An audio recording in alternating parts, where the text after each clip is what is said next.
या देवी सर्वभूतेषु मां कूष्माण्डारूपेण संस्थितां नमस्तस्यै नमस्तस्यै नमस्तस्यै नमो नमः। ओम नमः शिवाय। जय माता दी प्रियजनों। आज अश्विन मास के शुक्ल पक्ष की चतुर्थी तिथि है। आज का दिन और सौरमंडल की अधिशास्त्री माता कुष्मांडा का समर्पित है। आज के दिन स्वच्छ मन से माता कुष्मांडा की कथा का श्रवण करने से रोग शोक नष्ट हो जाते हैं। यश बल सुख समृद्धि की वृद्धि प्राप्त होती है। मन कर्म वचन में पवित्रता आ जाती है और माता कुष्मांडा रोग नाशिनी है, ज्ञान की प्राप्ति कराती हैं और बुद्धि कौशल का विकास होता है। तो आज मैं आपको सुनाने जा रही हूँ माता कुष्मांडा की बड़ी ही दुर्लभ कथा। साथ ही हम दुर्गा सप्तशती पाठ का भी श्रवण करेंगे, जिसे कथा के में अनिवार्य रूप से सुना जाता है। इस दुर्गा सप्तशती पाठ को सुने बिना कथा का पूर्ण फल प्राप्त नहीं होता। तो आप सभी भक्तजन इस कथा को बड़ी ही श्रद्धा और प्रसन्न चित्त मन से सुनिए। कौशल देश में सुशील नाम का एक निर्धन ब्राह्मण रहता था। प्रतिदिन मिलने वाली भिक्षा से वह अपने परिवार का भरण पोषण करता था। उसके कई बच्चे थे। प्रातःकाल वह भिक्षा लेने घर से निकलता और सायंकाल लौट आता था।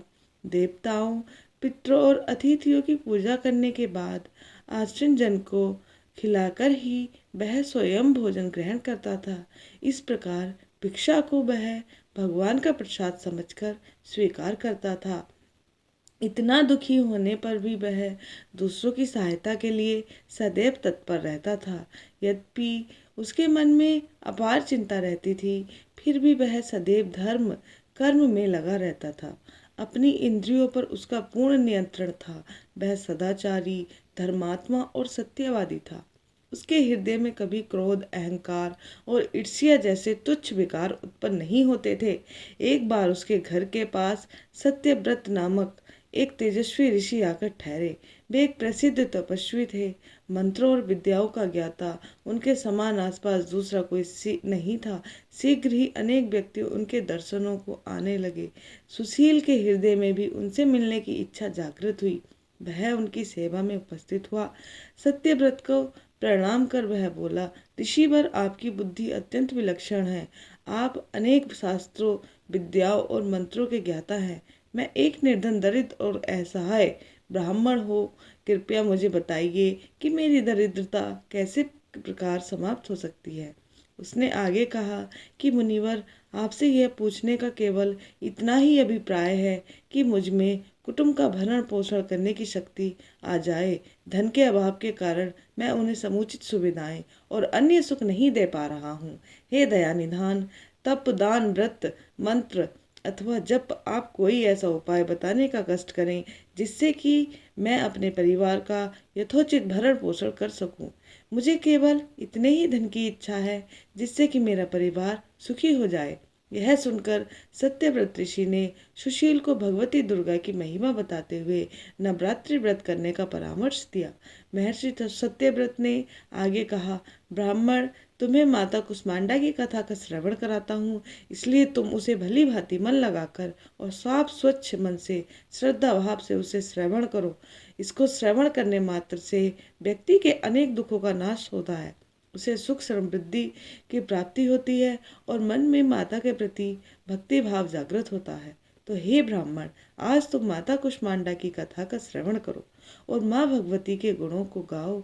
यह उस समय की बात है जब ब्रह्मांड अंधकार से भरे हुए एक शून्य के समान था, लेकिन फिर एक दिव्य प्रकाश की किरण चारों ओर फैली, अंधेरे उजालों में परिवर्तित हो जगह। उस प्रकाश की कोई सीमा नहीं थी। सहसा प्रकाश एक दिव्य देवी के रूप में बदल गया। वह कोई और नहीं बल्कि स्वयं देवी कुष्मांडा थी। अपनी मंद हल्की हंसी के साथ अंड यानी ब्रह्मांड को उत्पन्न करने के कारण इस देवी को कुष्मांडा नाम से संबोधित किया गया। देवी कुष्मांडा की मुख मुस्कान के कारण ब्रह्मांड का जन्म हुआ है। ब्रह्मांड उन्हीं के कारण उत्पन्न हुआ है। ब्राह्मण उन्होंने ही पृथ्वी, सभी ग्रहों, सब सूर्य, तारे और आकाश तथा आकाश गंगा को अस्तित्व में लाया। संसार में जीवन बनाए रखने के लिए सूर्य देवता की आवश्यकताओं थी, तो माता कुष्मांडा ने अपने आप को सूर्य में समाहित कर दिया। सूर्य संसार में जीवन का पर्याय है, तो देवी उनकी शक्ति है।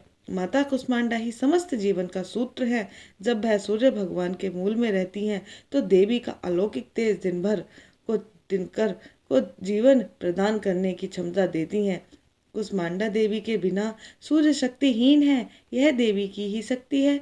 कुष्मांडा देवी ही शक्तिशाली हैं, इनसे ही जग रोशन है। यह केवल एकमात्र ऐसी देवी हैं जो सूर्यमंडल के भीतर के लोक में निवास करती हैं। इनकी पूजा करके व्यक्ति अनेक कष्टों और पापों को दूर कर सकता है। ब्राह्मण, सुशील माता कुष्मांडा की स्तुति करने से आयु, यश, शक्ति, बुद्धि इन सब का विकास होता है और साथ ही सभी रोगों से मुक्ति मिलती है। सभी तरह की नकारात्मक शक्तियां दूर हो जाती हैं और सभी तरह के कष्ट और समस्याओं का समाधान होता है। इनकी पूजा करने से सुख, समृद्धि और उन्नति प्राप्त होती है। दुख, विपत्ति और कष्ट से मुक्ति मिल जाती है। साथ ही ज्ञान की भी प्राप्ति होती है। बुद्धि कौशल का विकास होता है। आगे महर्षि सत्यव्रत ने माता कुष्मांडा के गुणों का बखान करते हुए कहा कि हे ब्राह्मण, माता कुष्मांडा का रूप अलौकिक है। माता कुष्मांडा की 8 भुजाएं हैं, इसलिए यह अष्टभुजा कहलाई। इसी के साथ हाथों में कमल दल, धनुष, बाण, कमल पुष्प, अमृत पूर्ण कलश, चक्र तथा गदा है। 8वें हाथ में सभी सिद्धियां और निधियों को देने वाली जपमाला है। इन देवी का वाहन सिंह है। संस्कृत में कुहड़ को कुष्मांडा कहते हैं, इसलिए इन देवी को कुष्मांडा कहा जाता है। इन देवी का वास सूर्यमंडल के भीतर लोक में है। सूर्य लोक में रहने की शक्ति और क्षमता केवल इन्हीं में है, इसलिए इनके शरीर की कांति और प्रभा सूर्य की भांति ही चमकती रहती है। इनके ही तेज से 10 दिशाएं अलौकिक हैं। ब्रह्मांड की सभी वस्तुएं और प्राणियों में इन्हीं का तेज व्याप्त है। प्रिय भक्तजनों, इस तरह महर्षि सत्यव्रत ने सुशील ब्राह्मण को नवरात्रि व्रत करने का परामर्श दिया। सुशील ब्राह्मण ने सत्यव्रत को अपना गुरु बनाकर उनसे माया बीज नामक भुवनेश्वरी मंत्र की दीक्षा ली। इसके बाद नवरात्रि व्रत रखकर उस मंत्र का नियमित जप आरंभ कर दिया। उसने भगवती दुर्गा की श्रद्धा और भक्ति पूर्वक आराधना की। 9 वर्षों तक प्रत्येक नवरात्रि में वह भगवती दुर्गा के माया बीज मंत्र का निरंतर जप करता रहा। सुशील की भक्ति से प्रसन्न होकर 9वें वर्ष की नवरात्रि में अष्टमी की आधी रात को देवी भगवती साक्षात प्रकट हुई और सुशील ब्राह्मण को उसका अभिष्ट वर प्रदान करते हुए और संसार को समस्त वैभव, ऐश्वर्य और मोक्ष प्रदान किया। इस प्रकार भगवती दुर्गा ने प्रसन्न होकर अपने भक्त सुशील के सभी कष्टों को दूर किया और उसे अतुल धन संपदा, मान सम्मान और समृद्धि प्रदान की। प्रेम से बोलिए माता कुष्मांडा की जय, दुर्गा माता की जय। ओम नमः शिवाय। प्रिय भक्तजनों, आइए अब सुनते हैं माता दुर्गा की दूसरी कथा। बहुत समय पहले की बात है। किसी गांव में एक कुम्हार अपनी पत्नी और अपने 9 महीने के बच्चे के साथ रहता था।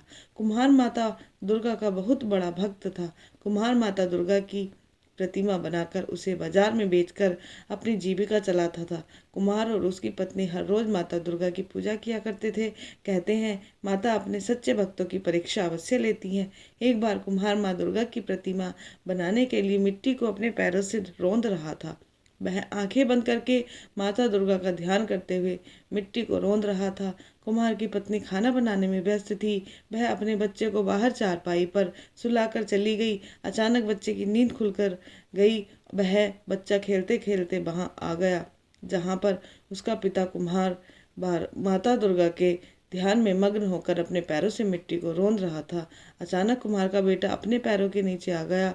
कुम्हार ने अपनी बच्ची को ही अपने पैरों से मिट्टी के साथ रौंद दिया। कुम्हार का पैर और मिट्टी खून से सन गए। अचानक जब वह बच्चे की माँ भोजन पकाकर बाहर आई, तब उसका बच्चा चारपाई पर नहीं मिला। इसलिए वह अपने पति के पास पहुंची जहां वह मिट्टी को रौंद रहा था।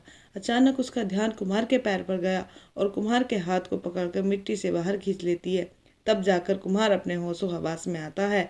यह देखकर कुम्हार और उसकी पत्नी बेटे को हाथ से लेकर रोने लगे कि मैंने यह क्या कर दिया, अपने ही बच्चे को मार दिया। माता दुर्गा की प्रतिमा के सामने जाकर वह रोने लगी और गिड़गिड़ाने लगी।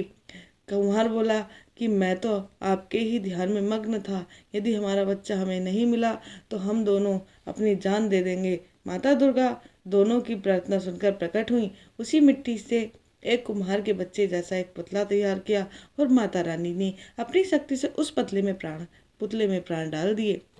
कुम्हार और उसकी पत्नी अपने बच्चे को पाकर बहुत प्रसन्न हुए और माता रानी का जयकारा लगाने लगे। देवी माँ अपने भक्तों की परीक्षा अवश्य लेती है, तो एक बार प्रेम से बोलिए, माँ भवानी की जय। ओम नमः शिवाय।